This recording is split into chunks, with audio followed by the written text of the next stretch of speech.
The arrangement of the Quran is one of many reasons why Muslims believe that it could only have come from God. In fact, modern research has discovered a remarkable structure in the Quran known as ring composition. To demonstrate this, let's analyze the second chapter of the Quran known as Al-Baqarah, the cow. This chapter consists of a total of 286 verses. The entire chapter can be divided into 9 groups based on theme. The first group of verses talk about faith and unbelief. This mirrors the theme of the last group of verses. The second group covers God's creation and knowledge. This again mirrors the second to the last group's theme. The third group discusses the law given to the Israelites, which mirrors the giving of law to the Muslims in the 7th group. The fourth group relates to the test of Abraham, a mirror of the test of Muslims in the 6th group. The middle group, the 5th group, is the central theme of the entire chapter, the change in direction of the Muslim prayer. We have made you believers a middle nation, so that you may bear witness to the truth before others. We only made the direction the one you used to face in order to distinguish those who follow the messenger from those who turn on their heels. This turning point was the change in direction of the daily prayers from Jerusalem to Mecca, which represented a big test for the believers. We find the mention of this important turning point in exactly the middle of the chapter, the 143rd verse. Moreover, this verse even contains the word middle. Together these 9 groups form a giant ring composition. As you can see, ring composition is structured as a sort of circle, with the central meaning placed at the center. You can think of it in terms of a mirror, so ring composition is the equivalent of putting a mirror in the middle. What is mentioned in the first half will be reflected in the second half. Things can be taken a step further. If we examine these 9 groups, we find that they each contain sub-ring compositions. So what we have is rings within rings. For example, here is the 8th group with the theme of God's creation and knowledge. We can see that the beginning and the end both have the themes of giving and charity, and the central theme of God's power and knowledge is placed in the middle. Things can be taken further still. This sub-ring contains yet another ring within itself. This is the 255th verse known as Ayat al-Kursi, the verse of the throne. Just like the chapter which contains it, the verse of the throne can be divided into 9 groups based on theme. The first and 9th parts each mention God's personal names. The 2nd and 8th parts both state that God never tires. The 3rd and 7th parts describe that God owns everything in the heavens and the earth. The 4th and 6th parts make it clear that God has total control over us and we are dependent on Him.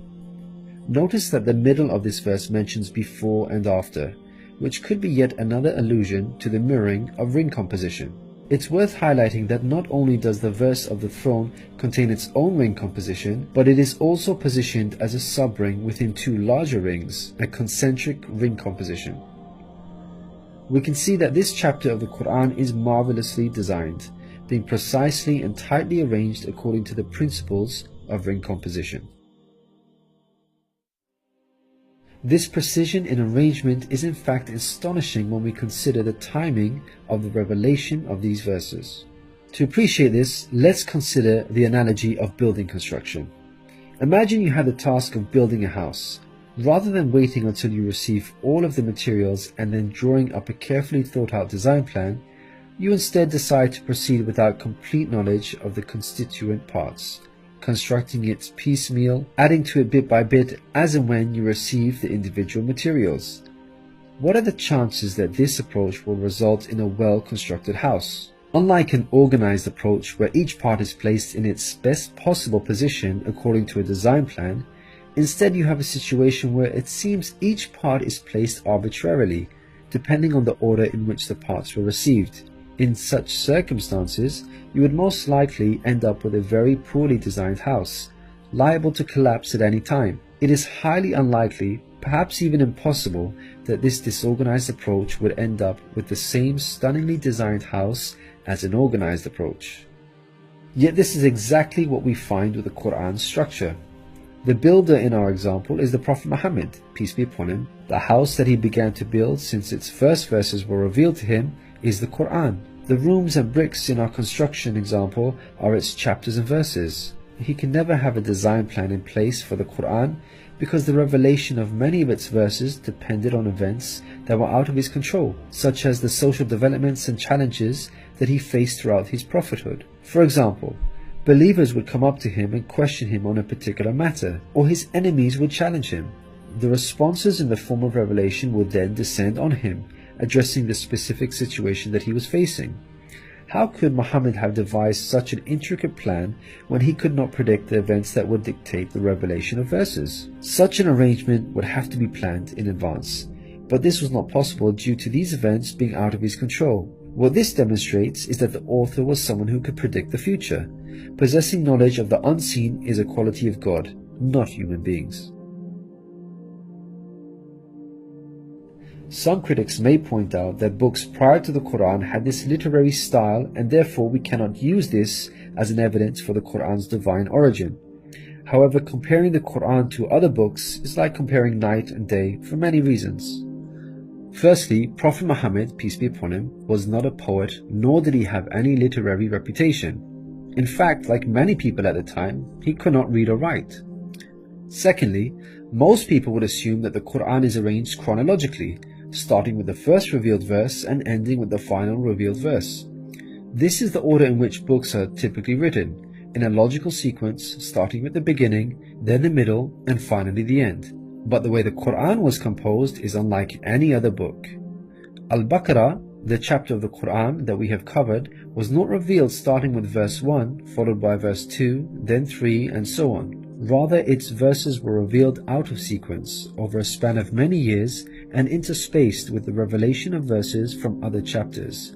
The Quran's unusual manner of revelation makes implementing ring composition much more difficult than conventional books. Thirdly, conventional books follow an editorial process by undergoing multiple stages of editing, which allows the author to gradually refine the text over time.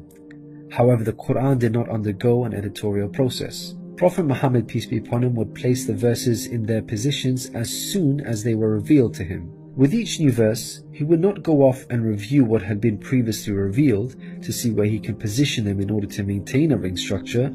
Rather, spontaneous revelation was immediately followed by the placement of the verse, its position fixed. When we look at the history of the Quran's compilation, there is not a single instance of a verse being moved around in order to make it fit a ring composition. Fourthly, achieving ring composition in conventional books is much more feasible as the author has complete control over the content, allowing them to plan their structure ahead of time. As we've already seen with the Quran, its content was circumstantial as it was tied to events that were out of the control of the Prophet Muhammad, peace be upon him, and therefore he could not plan a structure ahead of time. Fifthly, the Quran was first revealed as an oral recitation, not in written format. With written books, you can easily plan a structure because you can quickly and conveniently refer back to what you have written previously. But with a recited text like the Quran, the Prophet Muhammad, peace be upon him, would have had to rely on his memory in order to recall what was previously revealed, a much greater challenge. In light of all these difficult circumstances, wouldn't you expect the Quran's structure to be jumbled? What we find against all odds, however, is that the Quran contains a remarkably sophisticated structure. The circumstances of the Quran's revelation, together with its precision and harmony, represent a compelling argument for its divine origin. Your companion is neither astray nor being misled, nor does he say anything of his own desire. It is no less than inspiration sent down to him. He was taught by one mighty in power.